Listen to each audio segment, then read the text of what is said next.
You wake up surrounded by everything you thought you wanted. Screens glowing, devices humming, notifications pulsing like a heartbeat, reminding you of a world that never sleeps. You've worked hard, built comfort, gathered possessions, crafted an identity through the things you own. And yet, a strange emptiness hums underneath it all. The silence between accomplishments feels heavier than any failure. You scroll, you consume, you plan, and you perform. But something inside you feels caged. The more you gain, the less you feel alive.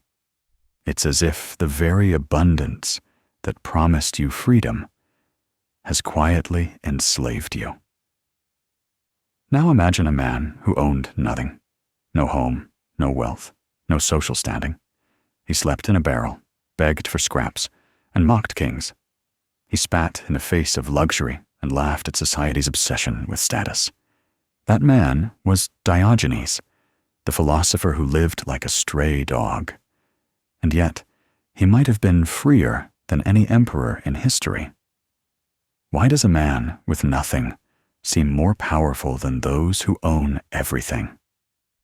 Why does simplicity, a word we associate with lack, feel so terrifying to the modern mind? And why does a person who chooses less seem to hold more control over themselves than those who chase endlessly for more? Somewhere along the way, we began to believe that strength meant accumulation of wealth, of knowledge, of prestige. Yet Diogenes dismantled that illusion centuries ago by turning his life into a living act of rebellion. He rejected not only material possessions, but also the psychological chains that bind us to them: approval, pride, and fear of loss. He stood in the marketplace under the blazing sun, holding a lantern in broad daylight, saying, "I am looking for an honest man." The world called him mad, but perhaps his madness was simply clarity in a world that had lost its mind. Could it be that the madness of Diogenes is actually the sanity we've forgotten? That the power we seek through control and consumption is already within us, waiting to be uncovered through simplicity? The paradox burns. We build walls of comfort only to become prisoners within them. We fill our homes and our calendars until we suffocate in our own abundance. We chase the illusion of more, only to lose ourselves in the process.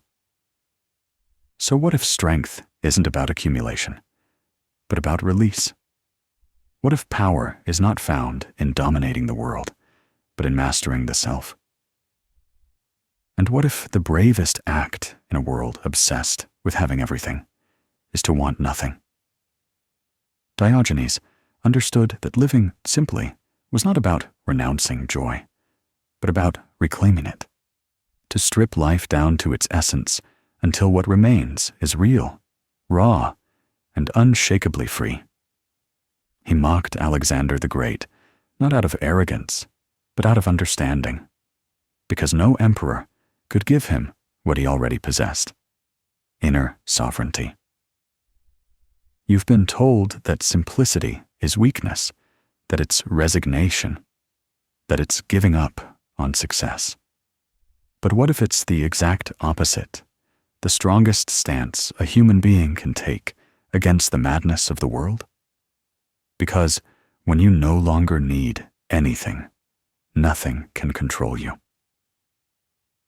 And that is where our journey begins, not in the noise of more, but in the silence of enough.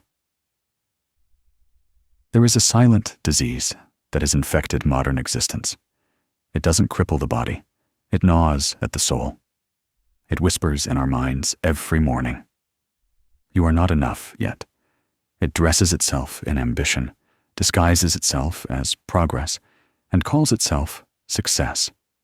But beneath the surface, it is hunger, endless, unquenchable hunger. Diogenes saw this hunger long before the first smartphone, before capitalism, before globalization. He looked at Athens, the center of civilization, and saw slaves in silk. Men worshipping their reputations, women enslaved by ornament, politicians chained by their own rhetoric. He laughed, not because he was cruel, but because he saw the absurdity of it all.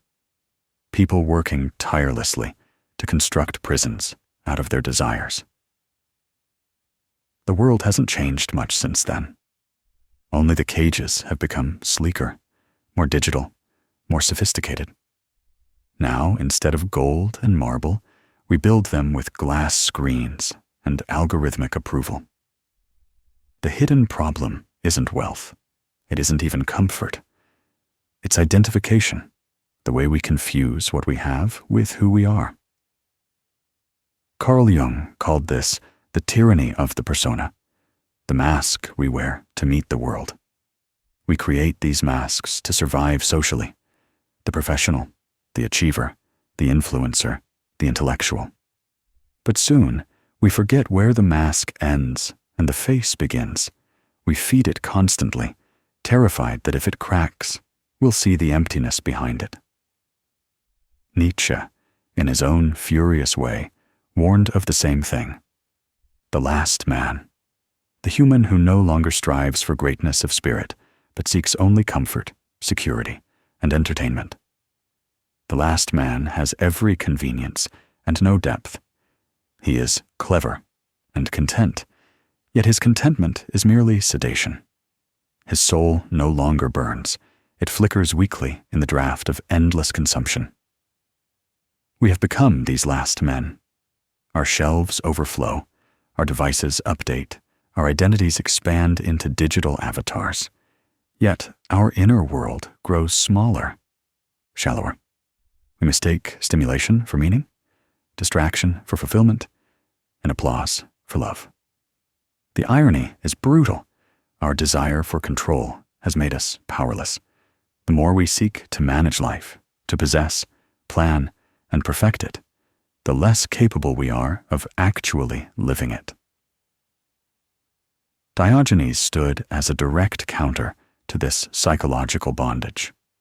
He stripped life to its naked core, refusing to participate in the performance.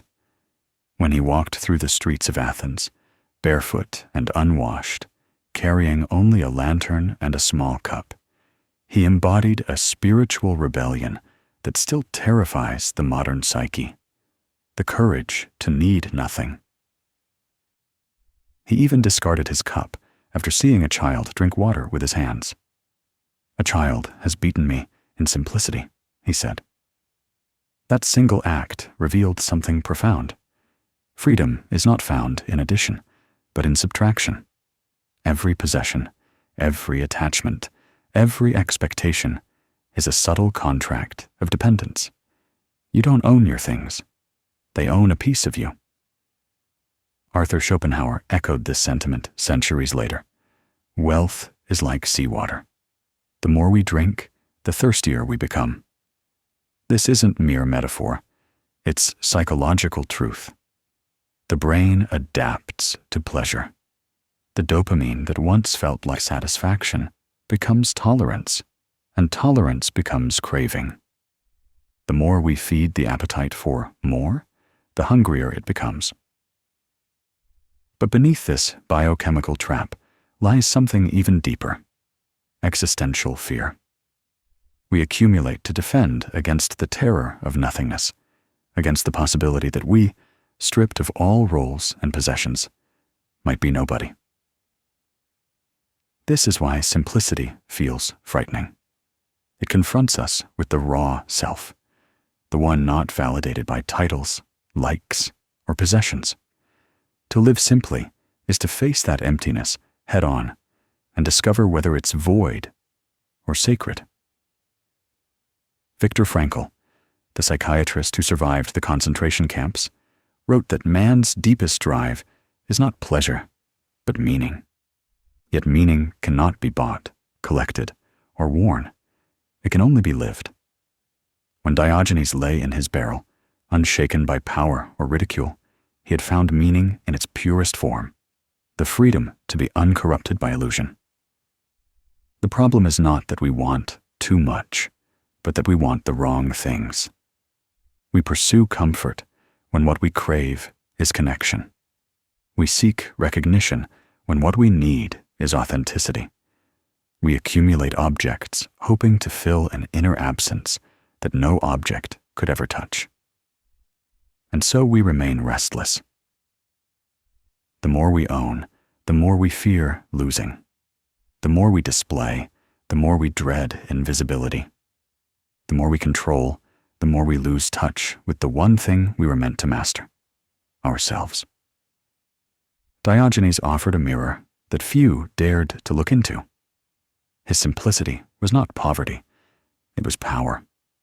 It was the quiet defiance of a man who refused to be enslaved by his own desires. And that mirror still stands before us. The question is, will we look into it, or keep hiding behind glittering masks of more? Because the real chains are invisible, and the first step toward breaking them is seeing them. There's a peculiar quiet that follows indulgence, the silence after the purchase, the emptiness after achievement, the hollow calm after the applause fades. You know it. Everyone does. It's that faint echo in a soul whispering, "Is this it?" We live in a world that glorifies more wealth, more options, more progress, but it rarely asks, at what cost? The unseen consequence of our obsession with more isn't merely stress or burnout. It's something far more insidious. It's the slow erosion of our capacity to feel, to perceive, to be alive. Every new possession, every layer of comfort, every distraction we indulge in builds a cushion between ourselves and the rawness of existence. And with each added layer, the world becomes quieter. Not the peaceful quiet of contentment, but the numb quiet of disconnection. We no longer see beauty. We scroll past it. We no longer feel awe. We capture it on camera to prove we were there. We no longer live. We curate. Diogenes, the man who chose to live without walls, saw what few have ever dared to see, that the comfort we worship slowly strangles the spirit. The irony is cruel. Luxury doesn't free us. It insulates us from the very struggle that gives life meaning. When the body has everything it needs, the soul begins to starve. The human psyche, Jung observed, thrives on challenge. It's forged in the fires of friction, not in the velvet silence of comfort. The ancient Stoics knew this too.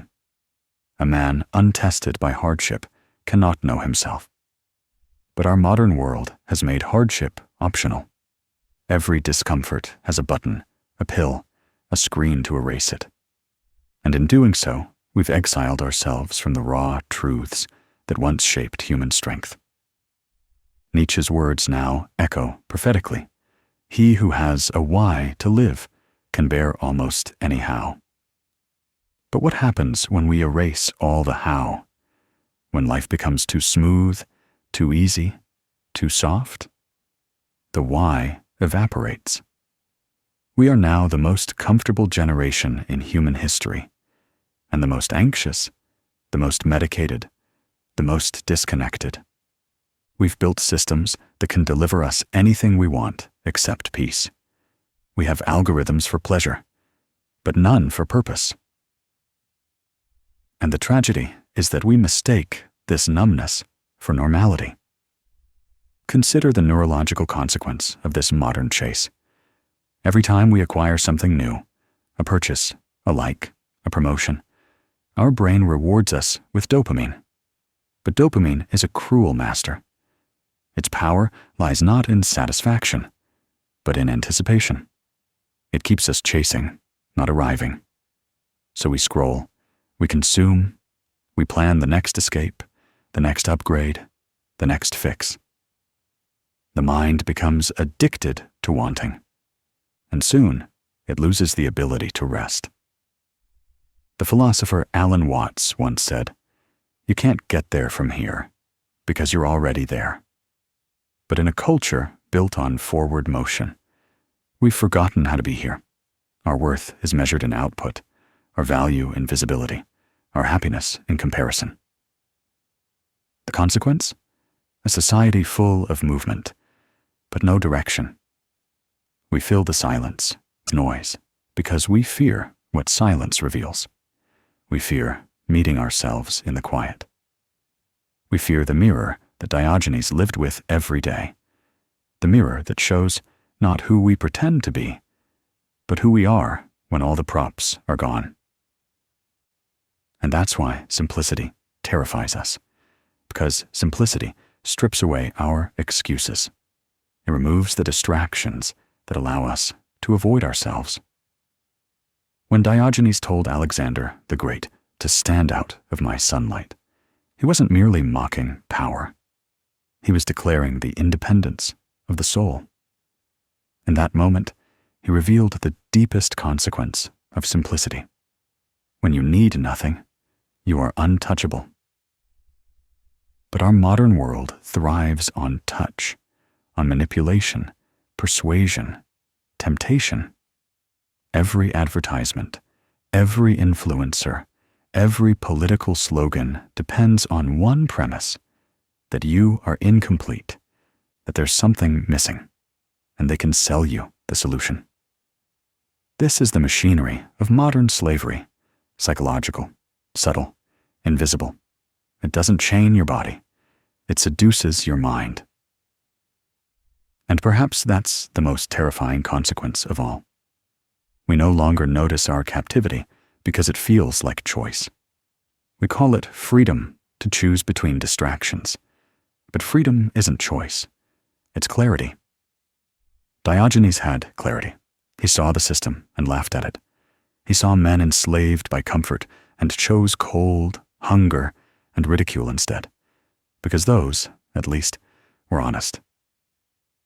The world looked at him and saw poverty. But what he possessed was something infinitely rarer: the uncorrupted self. You see, the true consequence of living as we do is not that we lose our time, our money, or our peace. It's that we lose our essence. We forget what it feels like to be unmediated, to stand under the open sky with nothing but your breath, your mind, and your will. We've built a civilization that worships progress but dreads presence, and until we learn to face that, our comforts will remain our cages. Diogenes tried to warn us centuries ago through his laughter and his madness. You are chasing the chains that bind you. And maybe it's time we finally listen. There comes a moment, quiet, unspectacular, when the noise of the world no longer satisfies you, when you look at the life you've built and realize it's not a life at all, but a performance. You smile because you must. You post because you should. You work because you're expected to. Yet deep down, there's a faint, aching voice that whispers, "This isn't freedom." That voice is your rebellion waiting to be born. Because breaking free isn't about rejecting society and fleeing into the wilderness. It's about dismantling the illusions within you, the invisible walls you've mistaken for identity. Diogenes didn't withdraw from Athens because he hated the city. He withdrew because he refused to play its games. He recognized that the first and greatest revolution is not against the world, but against oneself. The rebellion begins when you dare to question the musts that run your life. Must you succeed in the way others define success? Must you own what everyone else is chasing? Must you always be productive, connected, seen? Each must is a rope. Cut one, and you'll feel the air rush in.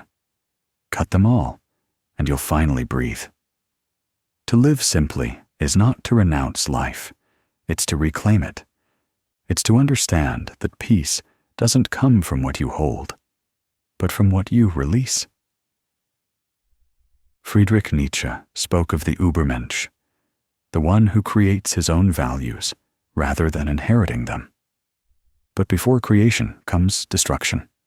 You cannot build a new self atop the ruins of conformity unless you first burn away what's false. Simplicity is that fire. It scorches pretension, ego, and fear until what remains is essence. It's not about living with less out of guilt or moral duty. It's about living with less because less is real. When you strip away the non-essential, what's left are the things that can't be bought: clarity, freedom, and self-respect.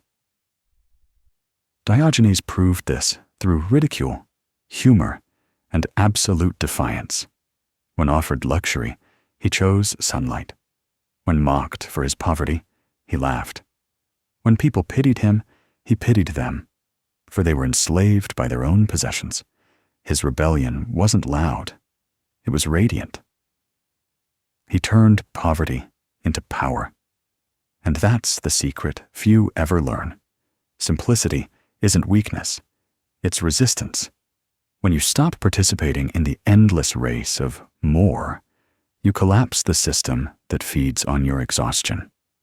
You take back your attention, your time, your consciousness. You stop being a consumer and start being a creator. But how do you begin? Not by running away, not by romanticizing hardship. You begin by noticing the invisible attachments that quietly dictate your choices: the need to be liked, the habit of comparison, the compulsion to fill silence. Simplicity starts there, in the discipline of awareness. Every time you reach for your phone in boredom, every time you buy something to fill a feeling, every time you perform rather than express, pause. Ask, who am I doing this for? You will discover, as Diogenes did, that most of your actions are offerings to invisible gods: approval, status, belonging. When you stop worshiping them, begin to taste true freedom. Jean-Paul Sartre wrote that man is condemned to be free. That's the paradox. Freedom is terrifying.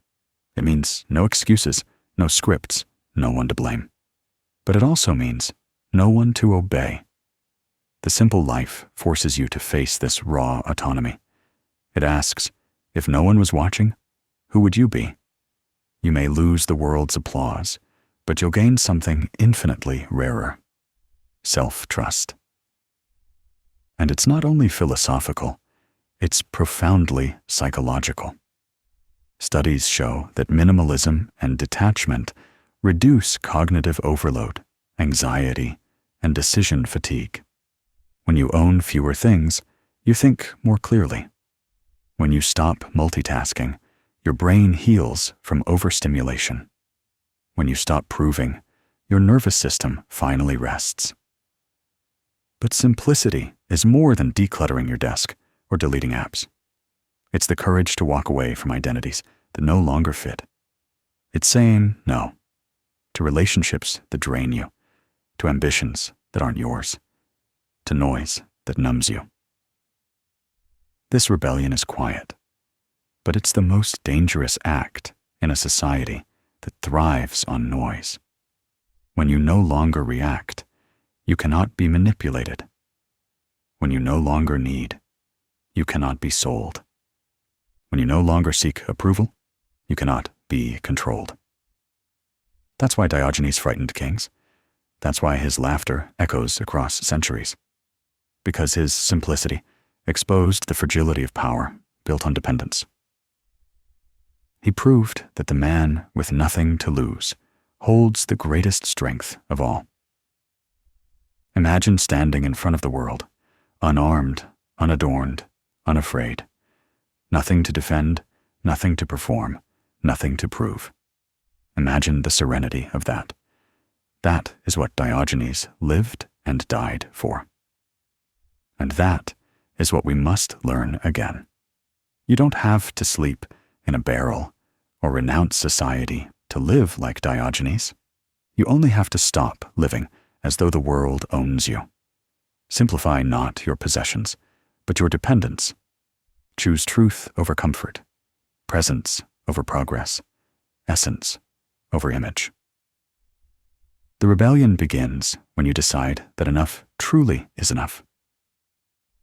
And once you cross that line, once you taste the freedom of needing nothing, you'll never want to go back. Because the world can only enslave you through your desires. When those desires are freed, so are you. And that's when simplicity stops being a lifestyle and becomes a revolution. There is a moment, after the noise fades, after the illusions collapse, when you finally stand alone, not as someone's role or achievement, but as a naked consciousness facing itself. That moment is not comfortable. It's not even peaceful at first. It's terrifying. Because there, in the silence of simplicity, you come face to face with the question that the entire machinery of modern life is designed to make you avoid. Who are you when nothing remains to distract you?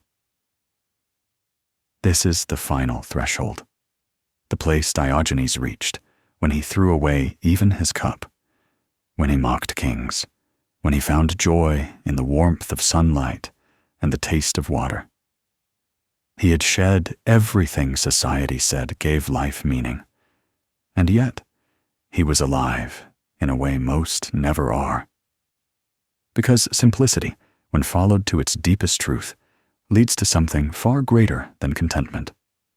It leads to oneness, the quiet recognition that the self and the world are not two opposing forces, but one continuous breath. The greatest illusion of modern man is separation between self and world, success and failure, having and being. But in stripping away the artificial layers, Diogenes discovered what mystics and philosophers across ages have whispered in their own languages. Freedom is not found in the world, but as the world.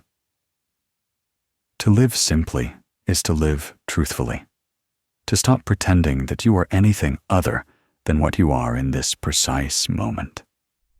The sunlight does not strive to shine, it just shines. The ocean does not accumulate waves, it simply moves. Why should you be any different? Nietzsche once said, "Become who you are." But how can one become what one already is? Perhaps that was the hidden teaching all along. We chase ideals because we've forgotten our own sufficiency. We build empires because we fear our insignificance.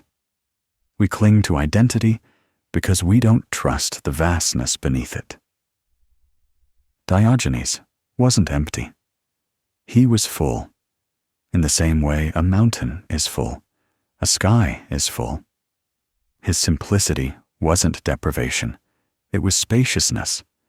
It allowed him to see that everything necessary for peace, strength, and meaning was already here, woven into the fabric of being itself. And maybe that's the ultimate truth modern humanity refuses to see. You already have everything you need. You were born with it, before the conditioning, before the striving, before the noise. The spark of consciousness, the awareness that looks out from behind your eyes, is the only wealth that endures. Everything else is dust shifting in time. Carl Jung wrote that people will do anything, no matter how absurd, to avoid facing their own soul. We build entire civilizations to escape the simplicity of being. But when you finally stop running, when you let the silence speak, you realize the soul was never empty. It was simply buried beneath everything you thought you needed to become. This is why Diogenes laughed. He wasn't mocking the world out of cruelty. He was laughing at the cosmic joke that men with crowns and gold were poorer than he was, because they spent their lives protecting what could be taken from them. He had already lost everything, and in losing, he discovered the one thing that can't be lost, the self that needs nothing to be complete. The strongest human being isn't the one who conquers nations, but the one who conquers the need to conquer. And once you reach that point, simplicity transforms into power. Not the power to control others, but the power to be unshaken by anything. Life can give or take, praise or condemn, but it cannot touch the essence of a soul that no longer clings. Viktor Frankl saw this truth in the darkest of places. Stripped of freedom, food, and dignity, he realized that the final human freedom is to choose one's attitude in any circumstance. Diogenes lived that freedom not in a camp, but in a city obsessed with prestige. The context changes. The essence remains. Freedom is inward, not outward. When you live simply, not out of poverty, but out of clarity, you begin to see that everything you once called mine was never truly yours. Possessions decay. Bodies age. Names fade. Even memories blur. But the consciousness that witnesses all of it remains untouched. That is the eternal home Diogenes lived in. So what, then, is the ultimate realization? It's this. You cannot lose what you never owned. You cannot fall from what you never climbed. You cannot be separated from what you have always been. Simplicity reveals that you are not a fragment struggling to collect pieces of a whole. You are the whole, temporarily playing the role of the seeker.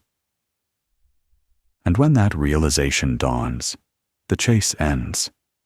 The hunger quiets, the mind unclenches.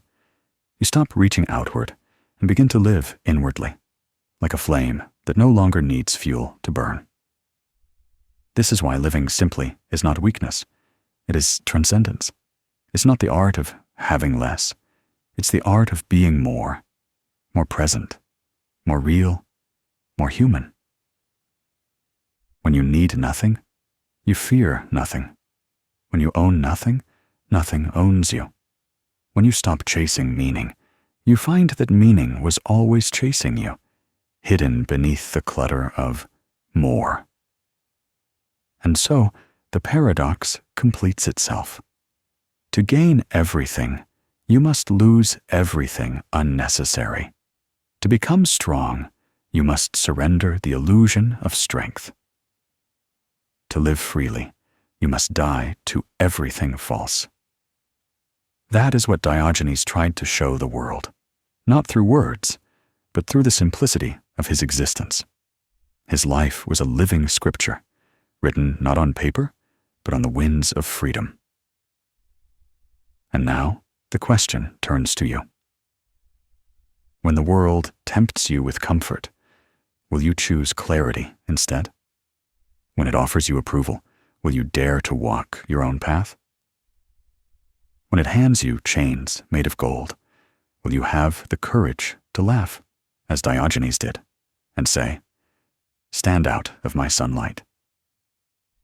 Because the sunlight, that eternal warmth of being, of truth, of freedom, has been waiting for you all along.